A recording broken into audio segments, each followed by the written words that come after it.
Hello people and welcome to another episode of our Caro Repertoire. This is episode 4. In episode 3 we covered the exchange variation. In episode 2 we covered the classical knight c3. And in episode 1 we covered e5, the advanced variation. But there is two more main variations to go, and one of them is the two knights attack that we will be covering in this episode. If you are trying to save your time by only focusing on the main lines, this is definitely something you should focus on, as it's extremely popular on every single level of chess. So yeah, you wouldn't waste your time. And there is two main variations here, which is takes and bishop g4. I will just show you d takes e4 for now. So takes, knight f6, they threaten to take on f6 and we cannot take with the e-pawn because the king would be hanging. So we got to take, put the knight on d7, we are looking to replace this. And bishop c4, knight f6, play knight d5, so if we take they checkmate us. So we need to play e6, and we see we have this pretty bad bishop here, white's pieces are extremely active, and this is exactly the reason I went for this variation. I love the way that black is squeezed in here. No, I did go for the bishop g4 variation in the end, because things like this very often happen in the d takes e4 variation, but not really in the bishop g4. So yeah, let's go for the main line. Knight f3 and yeah, bishop g4. We are immediately putting this bishop out of a pawn chain, so we can at any moment play e6 and this bishop won't be a problem anymore. At the same time, we are pressuring the center while developing a piece. So they play h3 and we do have to take it. It's nothing too complicated, nothing only Grandmaster will understand. It's pretty simple. If we move the bishop back, why did we even put it here in the first place? Bishop h5 is a mistake. White can take, we need to take back. And after g4 and knight to e5, I think it's pretty clear that white has the initiative in this position. We have no pieces developed. And yeah. So it's really not too difficult to understand. So bishop takes f3. They will take back with the queen, and one thing I was debating if I should do that or not is to include g takes f3. But in the end I thought no one even plays this. The king is way too weak if they take with the g pawn. So yeah, only covering queen f3. And now we can play e6. Our intention is not to take back with the e-pawn. If they take here, we should take with the c-pawn so that we can develop this knight. But instead, our intention is really just to focus on development. Okay, bishop e2, bishop c5 with a very clear reason why it's on c5. The reason is, when you move this bishop, not only in the Caro Kann, but again, you want to improve just overall as a chess player when you learn openings. So you should memorize this, you should know it.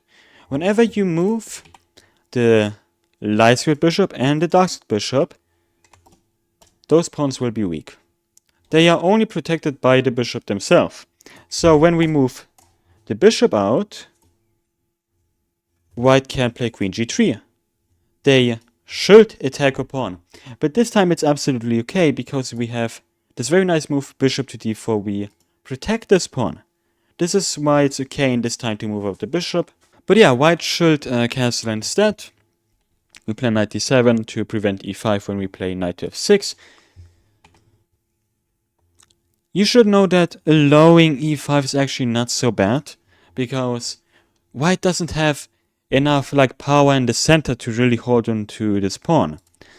But hypothetically speaking, if they were to get a rook d1 and d4 inside here, maybe move the knight to e2 somehow, and play c3, with this e5 in here included, they will have a very, very strong center.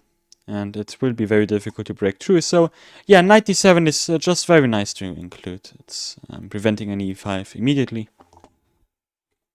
So they take, and because our knight cannot go to c6 anymore, we are going to take with the e-pawn.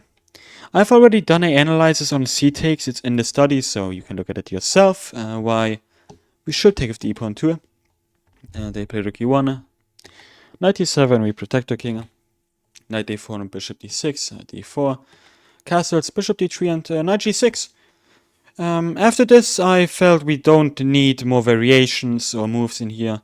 This knight serves a very good job as a defending piece. We have this very nice pawn structure in the front of the king, so we have very good play in this position. Let's go to the next variation. h3, queen takes, and g3. So here they intend to develop the bishop this way. d7, again, the same idea. d4. They could play bishop to g2, but it's not really that dangerous, especially after something like e4 and knight b1.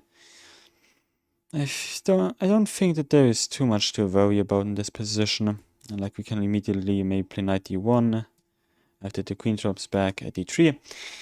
So I don't think it's so good to develop the bishop immediately. d4. Queen b6, it's completely unprotected, so white protects it, but we have bishop b4. So after bishop g2, now they go for this plan, we can simply take. And one more thing to know here is we are intending to take on e4, but if we were to do this right now, I have to wait here. So if we were to do this right now, it would be pretty weird with this knight here in the center. So what I believe is better is bishop b4 first. And now we take, because now we have this, and they couldn't recapture with the knight. So yeah, that's pretty nice. We play rook d8, they need to defend this. Knight d7, and again, I didn't think that we need to include more moves in here. Well, I did include this, but it's pretty equal. We have nice plans in this position. I put the knight on f5, castle the king. Put the rooks here, maybe c5 break, maybe e5 break at some point. And we have a good play. Let's go to the last h3 variation. h3 is absolutely the main move, like by far. Everything else is pretty much just a side variation from theory, but on the player database it's not fully. So yeah, we take again, e6, and now d4. This is what we want to look at this time. Knight to f6. If they were to play e5 currently, it's a mistake, because the knight on c3 is misplaced. You want to, in such positions like in the French tour, you want to have a pawn on c3 to have this very nice pawn chain. Here though, with the knight on c3 blocking this pawn, you can't. So knight d7, and after c5, and let's say bishop e3, knight c6, I think white cannot hold on to this pawn chain with this knight on c3. So yeah, let's go back. Bishop d3 has been played many times. Knight takes, queen takes, bishop e3, and white does give up a pawn, but they get some activity. He chose to play bishop b4. Playing c3 doesn't really work, as we can take this bishop. But king e2. We slide the queen back. There has also been moves like queen to e5, but after bishop to f4, I felt it could get confusing. I think it's the most simplest way to just put the queen back and maybe castle the king. So yeah, rook goes here. They have stuff like this at some point. So knight e7. We stop this. Queen g3. It's a tricky move because we cannot castle, as they have knight takes, and bishop takes h7. Our queen would be hanging. So what if we take with the queen instead?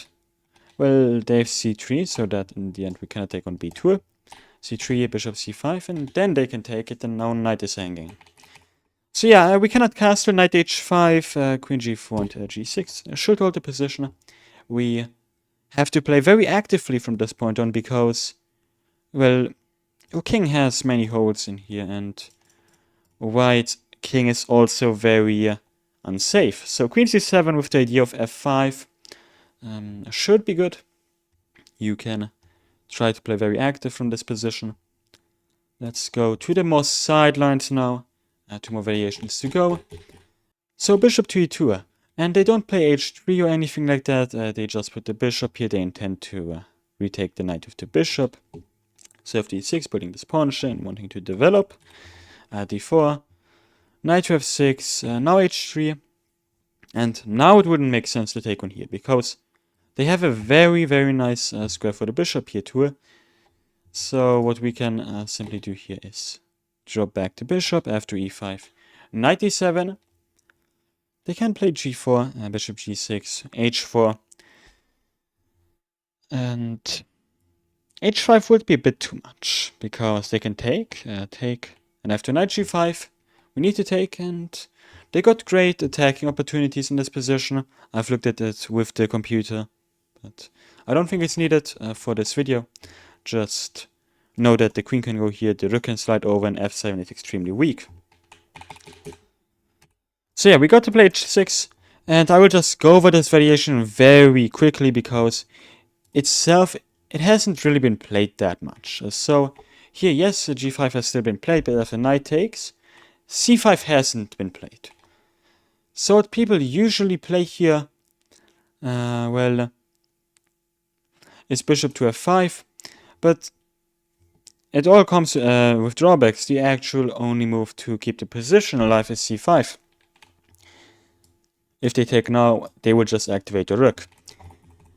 So from this position on, we need to find takes, we counterattack, and after takes, we take on e5, we protect f7. If we wouldn't do that, and we take here, they can take on f7 immediately. After king takes, queen f3, knight f6, bishop g6, king e7, and bishop g5. Black's losing. So we protect f7 so that this doesn't work. We can take on c3 next. After queen takes, we are now in a position that has never occurred before. It's pretty much computer chess. So knight d6, queen d1, bishop e7. And after h6 again, white cannot hold everything, so h6 and g6. White cannot hold onto everything. Black is much better here in this position.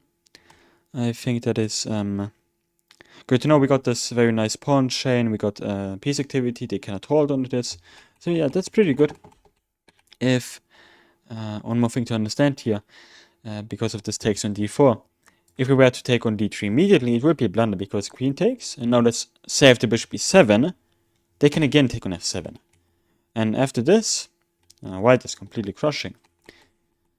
So yeah, there is really a lot. Like, if instead of g5 they play bishop d3, and we take, and play c5, we can attack the center. Overall, it's a pretty complicated variation, I must say. But I think it's fine if you know the theory for this one. Not many people go into this variation. And let's go to the last one. And that is d4, which is extremely simple. It has been played a lot of times in the normal player database, but for grandmasters this is not so common. So yeah, e6. And bishop d3 is the only move that doesn't really transpose into something else, and it's a good move. I will show you real quick. So if they were to play e5, I mean we can play c5, and again the knight is misplaced. If they were to play h3, after takes, we transpose into the queen takes and h3 variation. If they play bishop to e2, we again transpose to the bishop e2 variation where they played d4. So bishop d3 is the only move that I looked at from this position, because it's the only good move, I believe, that doesn't transpose into something else. We play knight f6, we intend to take on e4. If we were to do this immediately, it would be pretty wrong, because after knight takes and knight f6, they can take, we take back with the queen, which is okay for us, but it's unprincipled to bring out the queen so early.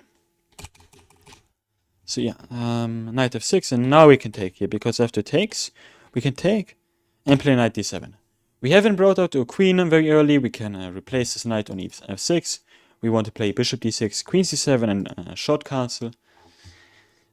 Breaks like c5, e5 are always available too. It's pretty much a Caro Kann position. And that was the tonight's attack. I really try to not have so much theory in here. It's just that There is more in the study, but in videos I just want to explain ideas. I don't understand the point of putting so much variations in here when I just want to explain to you more ideas. But okay, that was the tonight's attack. Next we will play against the fantasy variation, which looks extremely weird. Why would white even do this? They weaken this whole diagonal, but it's actually playable. Even on a very high level, it's playable. So yeah, this is what we will be going over next time. And